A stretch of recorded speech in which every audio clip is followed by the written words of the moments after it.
ഡീജേട്ടാ, നാളെ സജുന്റെ സ്കൂൾ വരെ ഒന്ന് പോണം. ആ കൊച്ചിനൊരു വഹ പഠിക്കുന്നില്ല കേട്ടോ. ഞാൻ ഈ പറയുന്നത് നിങ്ങൾ കേൾക്കുന്നുണ്ടോ?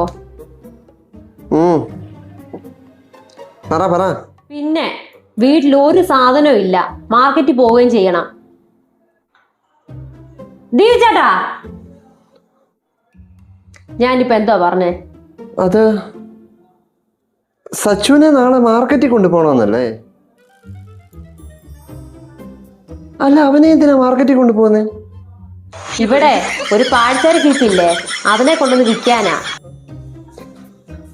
അതേതാ ഞാൻ അറിയാത്തൊരു പാഴ്ചരക്ക് ഈ വീട്ടില്? ഓഹോ, അതേടി, ഞാൻ പാഴ്ചരക്ക. അതുകൊണ്ടാണല്ലോ കെട്ടാച്ചരക്കായി നിന്നെ ഞാൻ കെട്ടിയത്. തന്നോടൊക്കെ പറയാൻ വന്ന എന്നെ പറഞ്ഞാൽ മതിയല്ലോ.